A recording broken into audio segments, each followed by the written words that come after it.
Hi Bill, it's over with. M0RSE. I bet you're sending that to sleep now, aren't you? Yeah, very often. Oh, Birds whistling now when you're outside. Yeah, no, I keep tending to send it myself, you know, when I get on there. Anyhow, I stuck together a potted history. I don't know if you've heard this one or not, but just a guide to the club. And apart from that, it'll give this queerbagger an intro into his tape, won't it? After several years of sending slow Morse broadcasts on 2 meters FM, I was well aware of the frustrations of those who were burning the midnight oil in an endeavour not only to learn the code, but also to put what they learned into practice. Perhaps one of the most popular features of the broadcast was Friday evenings, when I would push the speed up to 18, 20, 22 and 25 words a minute for the more advanced of my listeners. Even these, however, were nervous about making their first live QSO, and there were quite a few 2 meter skids arranged to introduce them to procedures. Could it be that it was this which was frightening up would-be Morse operators, rather than the demands of increasing copying speeds to the standard 12 words a minute required of them? I listened long and carefully, and apart from the novice allocation on 15 and 10 metres, there was precious little happening at much below 25 words a minute. And these people were being unintentionally dissuaded from using CW by their more experienced fellow members. I beg your pardon, they're more experienced fellow amateurs. QRS was a lone voice in a QRQ Tower of Babel. They were surrounded by speed merchants and aspiring speed merchants, screaming at each other with speeds varying between 25 and 45 words a minute. And to make things worse, they seemed to have no time for their more pedantic brethren. I started to ask a few pertinent questions of the CW operators I knew, and it did not take long to reach the conclusion that, like myself, they were concerned about this. The only trouble is that, so far, no one had made any serious attempt to do anything about it. And from that point on, the idea of Fists, a club in which veterans would take novices under their wing, was born. It had to wait until I was closer to retirement so that I could devote the necessary amount of attention to the club. But September 1987 found me touting for members at the rally held at the University of Lancaster. We haunted the bands, and within a month the membership was showing signs of growth. In September the following year, we had over 300 members. From that point on, the growth curve was steady and relentless. And now, at the time of compiling this brief history, we are well on our way to 1,000 members throughout the world. Interest in Morse by newly licensed amateurs has gladdened the heart of many of our more experienced members. Newcomers were steered gently away from the less salubrious operating practices, which sadly enough are still common enough, and is made plain to all that good manners and consideration for others are expected. There is no minimum speed requirement. Membership of any national society is not demanded. Indeed, apart from the above and a love of Morse, there are no other requisites for membership. FIST is peopled by those whose love of CW fosters the urge to preserve it in the face of those who, not understanding the joy and satisfaction to be had from its use, seek to replace it with techniques that fall far short of the efficiency and simplicity of Morse. Amateur radio is firmly anchored to the mode from the very beginning of its history, and with the help of yourself and others like you, it will always remain so. Our subs are modest. We offer you a truly superb QSL bureau, a monthly newsletter. We have a computer chapter, Club QXL cards. What more need I say? I reckon that'll pull them in, Bill, does they not? Yeah, she'll pull them in, George. The FIST CW club serves a very useful purpose as far as keeping people interested in Morse is concerned, because many people tend, of course, to get through their necessary 12 words a minute and then put the key in the cupboard. And I feel this is a practice that we should look down on a little bit and encourage these people to keep the key in front of the rig and use it.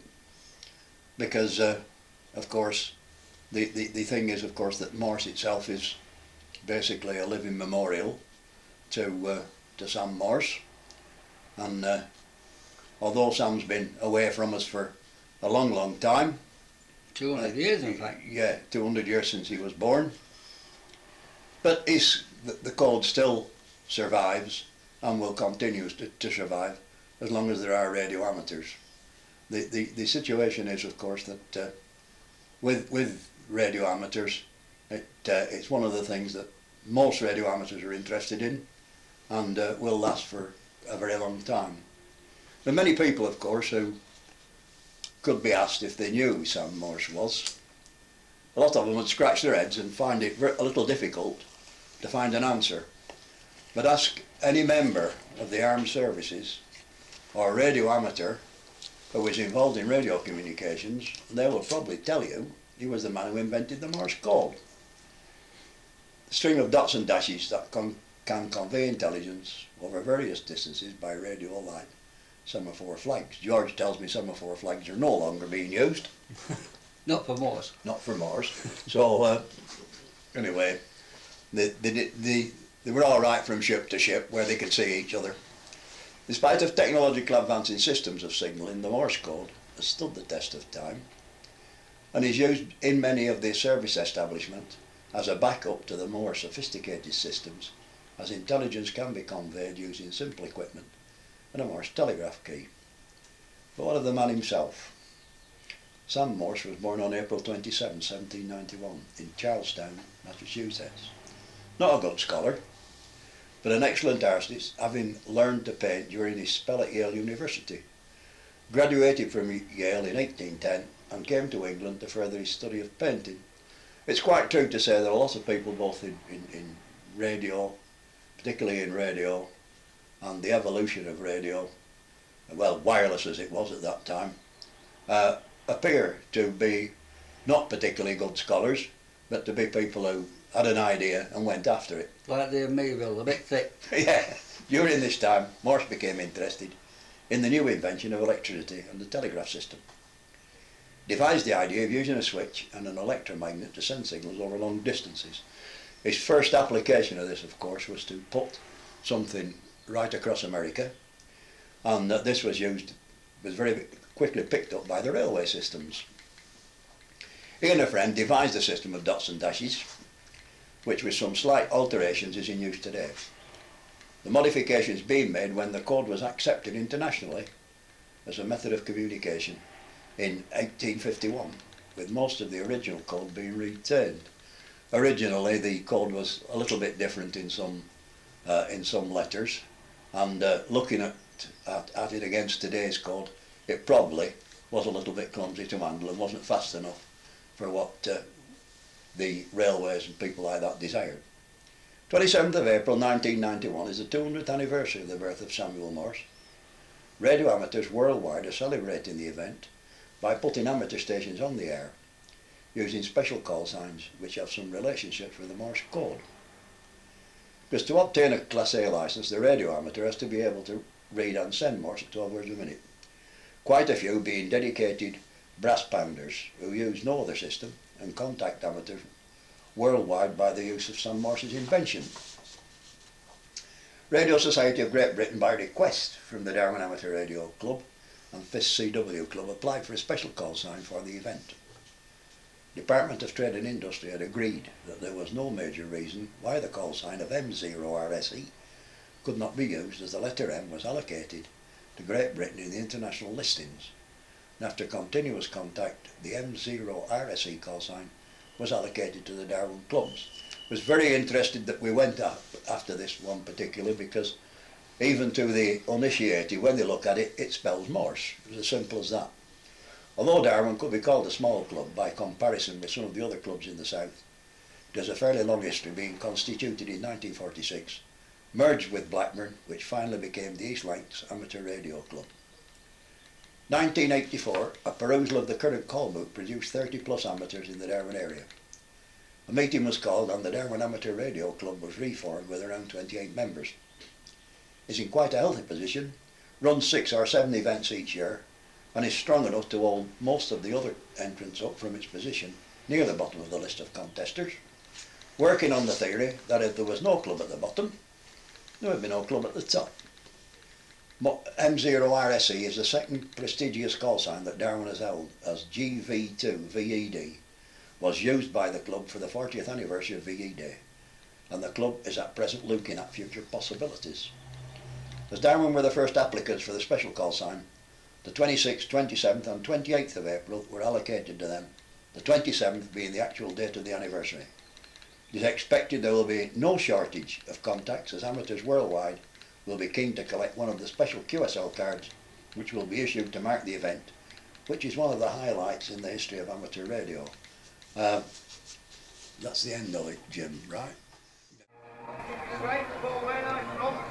Feeling quite straight, got some push in line there. Split it, this line straight. Come on. Come on, get this line straight.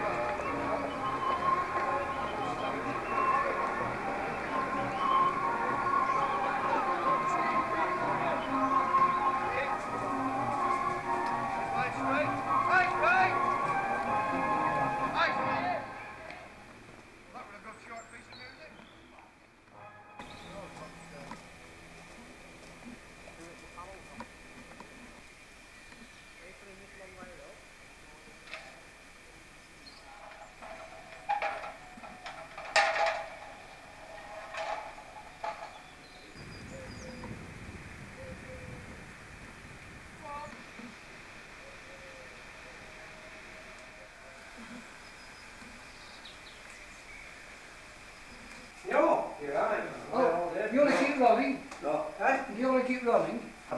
Yeah. Because it'll only take us a few minutes to set up. Well, you know, once I've unglued all my stuff.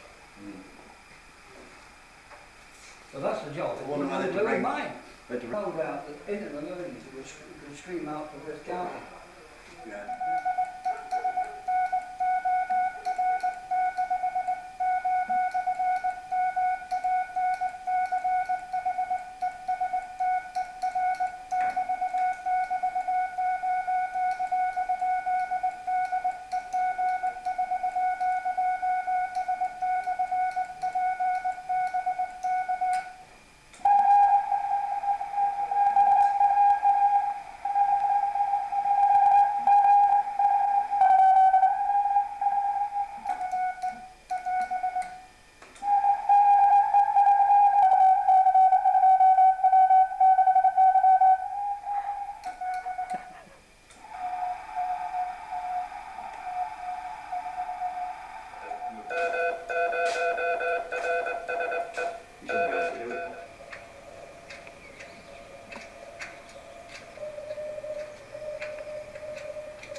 Nice to meet you anyway. It's good fun this, it's hard work this CW.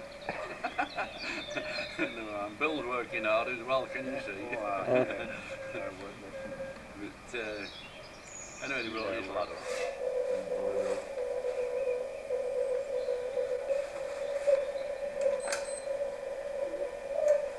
knackered fuse. Oh dear.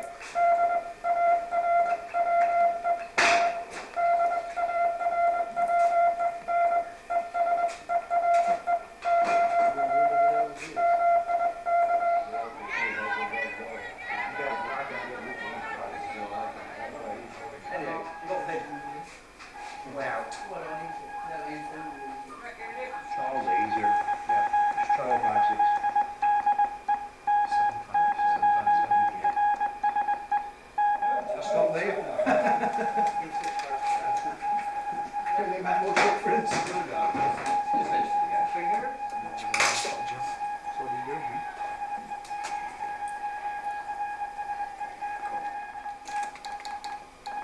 When use East Germany and stop using Yankee?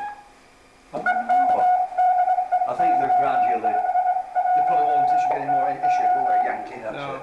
No. It's a no.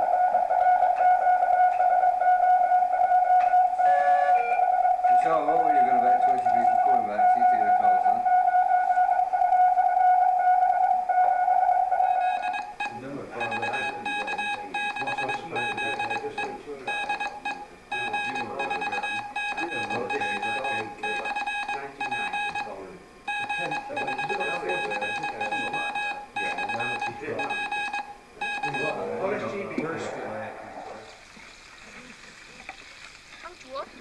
I should be the chef.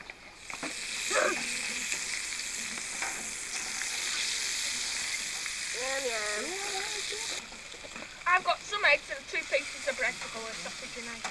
That's 15.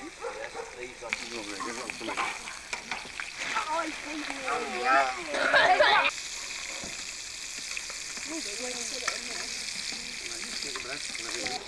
Let you fight them.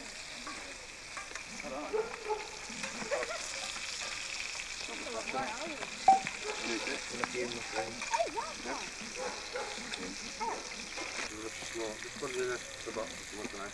The work with finish and then take it away. What? No. You wanted to do your own breakfast, he's never shared it. Right, too late now. No.